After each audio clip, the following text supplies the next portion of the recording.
नीतीश जी आपको छोड़ करके चले गए, इस पर आप क्या कहना चाहते हैं?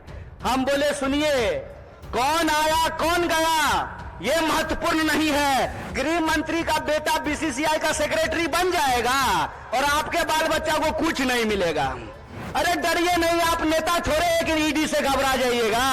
नेता का बेटा नेता बनेगा, मंत्री का बेटा मंत्री बनेगा, डीएम साहब का बेटा डीएम बनेगा, डॉक्टर साहब का बेटा डॉक्टर बनेगा, लेकिन किसान का बच्चा किसान नहीं बनना चाहता है। बोलिए, युवाओं के साथ बेईमानी हो रही है कि नहीं हो रही है? यह जो भारत जोड़ो न्याय यात्रा है, ये मणिपुर से चल करके बिहार की महान भूमि पे पहुंची है। बोलिए, बिहार महान है कि नहीं है? लेकिन आजकल बिहार को बदनाम भी कर दिया गया है।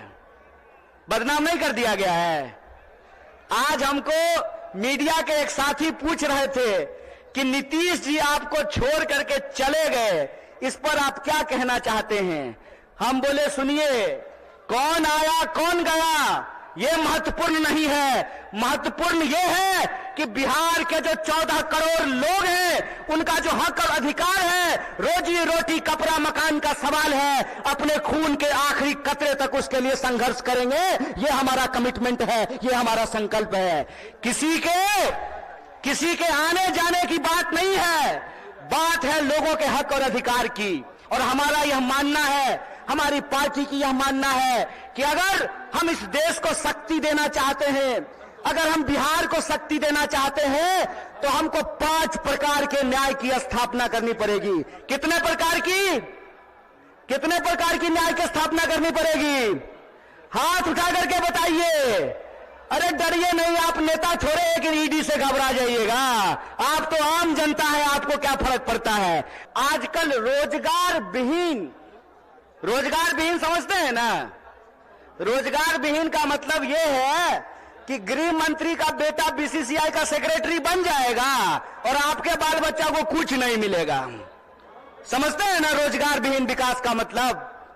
यह जो रोजगार विहीन विकास है, इस रोजगार विहीन विकास में इस देश के जो आम आवाम हैं, उनके बच्चों का, उनके जीवन यापन का मुद्दा कैसे हल होगा? इसीलिए यह बात कांग्रेस पार्टी ने उठाई कि समाज के हर तबके को भागीदारी देना पड़ेगा।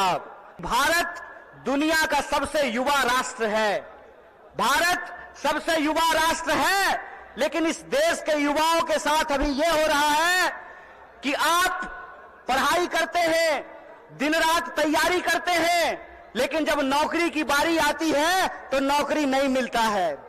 जब एग्जाम होता है तो प्रश्न पत्र लीक हो जाता है और पैसा लेकर के, घूस लेकर के सीट बेच दिया जाता है। बोलिए, युवाओं के साथ बेईमानी हो रही है कि नहीं हो रही है? चूंकि हमारे माँ बाप किसान हैं, चूंकि हमारे माँ बाप शिक्षक हैं, हमारे माँ बाप साधारण परिवार के लोग हैं, साधारण इनकम के लोग हैं, तो हमारे भविष्य के बारे में कोई नहीं सोचता है। बताइए, नेता का बेटा नेता बनेगा, मंत्री का बेटा मंत्री बनेगा, डीएम साहब का बेटा डीएम बनेगा, डॉक्टर साहब का बेटा डॉक्टर बनेगा, लेकिन किसान का बच्चा किसान नहीं बनना चाहता है। बोलिए, किसान का बच्चा किसान बनना चाहता है? क्यों नहीं बनना चाहता है? इसलिए नहीं बनना चाहता है कि इस देश की हकीकत यह है कि हर घंटे 2 किसान आत्महत्या करते हैं, हर घंटे एक नौजवान आत्महत्या करता है, हर मिनट किसी महिला के साथ कोई ना कोई अपराध होता है। आए दिन हमको यह सुनने को मिलता है कि जो शोषित पीड़ित वर्ग के लोग हैं, उनके ऊपर लगातार हमले होते हैं, उनका अधिकार छीना जाता है। ये आज हम सब लोगों को समझना पड़ेगा कि आज हमारे देश में जिस तरीके से नफरत का माहौल पैदा किया गया है, जिस तरीके से इंसान को इंसान से लड़ाया जा रहा है, यही साजिश किसी जमाने में अंग्रेज किया करते थे। अंग्रेज भारत के लोगों को आपस में लड़ाते थे, हिंदू मुसलमान करवाते थे, मंदिर मस्जिद करवाते थे और फूट डाल करके हमारे ऊपर 200 साल तक राज किया था।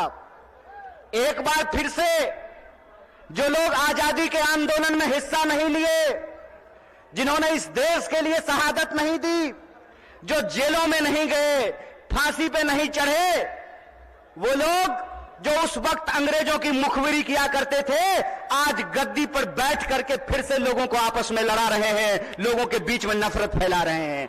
बोलिए, ऐसा है कि नहीं है? नफरत फैल रहा है ना? कौन फैला रहा है? नहीं नहीं नहीं, मोदी अकेले उसमें शामिल नहीं है, उसके साथ वो सब लोग शामिल हैं जो आज समाज को बांटने का काम करते हैं।